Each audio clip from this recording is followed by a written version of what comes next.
collaborazione con Il Sussidiario.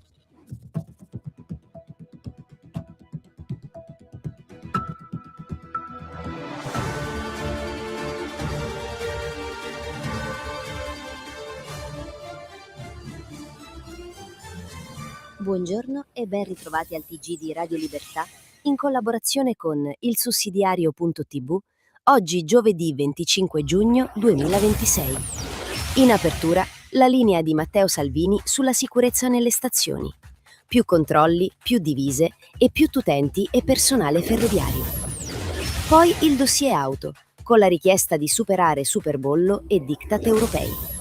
Spazio alla Lega dei Territori tra autonomia, piano casa, sanità, sicurezza urbana e lavoro. Guarderemo anche agli Stati Uniti, dove Trump tratta con l'Iran senza arretrare, e all'autonomia differenziata che il Carroccio non intende lasciare a metà strada. Infine l'Europa della difesa e la linea atlantica di Giorgia Meloni dentro una NATO più forte. Questo e molto altro nel nostro giornale. Cominciamo. Salvini si muove. Stazioni sicure. Più divise a difesa degli utenti. Prendere un treno non deve essere un atto di coraggio. Da qui parte la linea di Matteo Salvini. Più controlli, più uomini in divisa, più FS Security negli snodi ferroviari. I numeri indicano una rotta. Nel 2026 furti in stazione in calo del 46% e aggressioni al personale del 47%. Ma per il ministro non basta. L'obiettivo è rafforzare i presidi dove viaggiano pendolari, famiglie, studenti e lavoratori. Non propaganda, ma deterrenza, presenza dello Stato e tutela di chi viaggia e lavora sui treni. Dopo anni di degrado, borseggi e violenza sottovalutati, le stazioni devono tornare luoghi pubblici, non zone franche. Auto, ora basta tasse. Salvini, superare superbollo e diktat UE. Meno tasse punitive, meno ideologia verde, più attenzione all'industria reale. Salvini riapre il dossier superbollo e lo lega alla battaglia sulla mobilità. Il governo valuta una revisione della sovrattassa, ma il punto va oltre. Non si può colpire un settore strategico con balzelli, vincoli e obiettivi europei fissati a tavolino. Noleggio, flotte aziendali, servizi di mobilità e automotive non sono nemici da punire. La transizione energetica non può diventare una patrimoniale contro chi produce, lavora e si muove. Bruxelles impone tempi rigidi sull'elettrico. Salvini chiede buonsenso, equilibrio e difesa delle imprese. L'auto non può essere il bancomat ideologico dell'Europa. La Lega per i territori.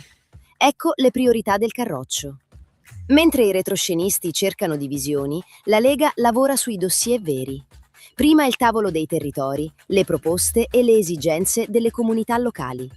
Sul tavolo ci sono autonomia, sicurezza urbana, sanità, liste d'attesa, piano casa, ZES, ambiente e rigenerazione urbana.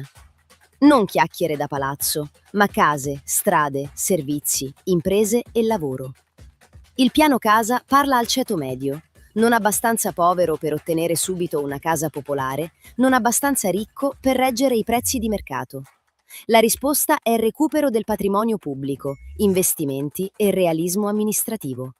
I gufi raccontano il funerale politico del Carroccio, intanto il Carroccio marcia sui territori. Stati Uniti e Iran. Trattiamo. L'America non arretra e l'Europa? Negoziare sì, ma non con le mani legate. Negli Stati Uniti il Senato respinge il tentativo democratico di limitare i poteri di Donald Trump sull'Iran, mentre la Casa Bianca lavora a un'intesa con Teheran. Il punto non è preparare una guerra e non arrivare al tavolo disarmati politicamente. La pace non si costruisce con la debolezza, ma con la deterrenza. Anche alcuni repubblicani critici hanno dato più spazio alla Casa Bianca, riconoscendo che togliere leva negoziale a Washington avrebbe favorito il regime iraniano. Trump rivendica il cambio di passo. L'America tratta, ma non arretra. Una linea che parla anche all'Europa, spesso brava a predicare diplomazia e meno a difenderla con strumenti reali. Autonomia, non si molla. Niente voto anticipato, prima cambiare l'Italia. Prima di giocare con il calendario elettorale, bisogna portare avanti l'autonomia differenziata. È il paletto politico della Lega, ribadito da Giorgetti, confermato da Calderoli e rilanciato da Morelli. Non è una pratica burocratica, è la ragione sociale del Carroccio, il cuore del patto con gli elettori, la risposta a un'Italia che non può essere amministrata tutta allo stesso modo da Roma. L'iter entra nel vivo, con gli schemi di intesa con le regioni e i passaggi parlamentari. Per questo la Lega non accetta che il dossier venga affossato da tatticismi o calcoli sul voto anticipato. I gattopardi centralisti sperano che tutto cambi perché nulla cambi. La Lega dice l'opposto: responsabilità ai territori, più efficienza, meno centralismo. La strada resta aperta. Meloni atlantista in Europa. La sfida di Giorgia dentro la NATO. Europa più forte, ma dentro una NATO più forte. Giorgia Meloni porta al vertice E5 una linea atlantica e pragmatica.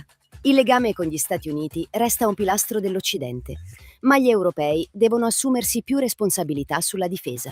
Basta con l'Europa che predica autonomia strategica e poi chiede protezione a Washington. Se l'alleanza deve reggere, ciascuno deve fare la sua parte. Investimenti, industria, sicurezza, capacità operative. La pressione americana di Trump ha prodotto un risultato politico. Le capitali europee capiscono che non si può vivere di rendita. Meloni tiene insieme interesse nazionale, rapporto transatlantico e base industriale europea della difesa.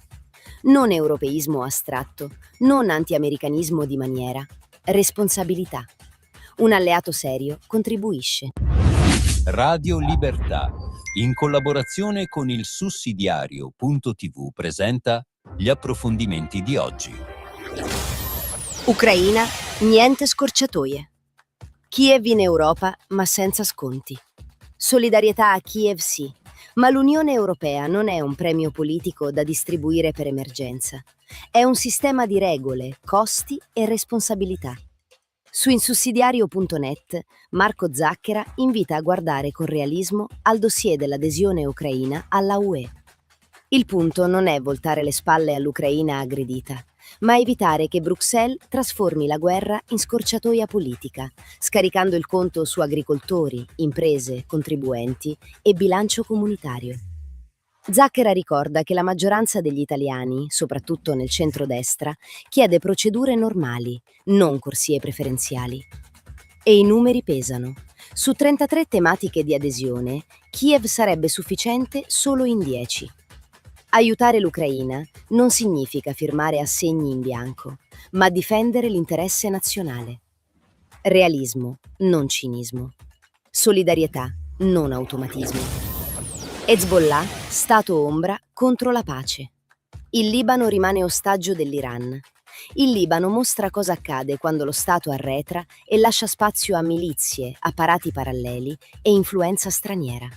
Dove non c'è monopolio della forza legittima, non c'è sovranità, e senza sovranità non c'è pace. Su sussidiario.net, Rodolf Zgeib descrive Hezbollah come il nodo che blocca ogni intesa seria tra Beirut e Israele. Non solo gruppo armato o attore politico, ma struttura radicata nello Stato, un deep state filo-iraniano che impedisce il disarmo. La frase chiave è brutale.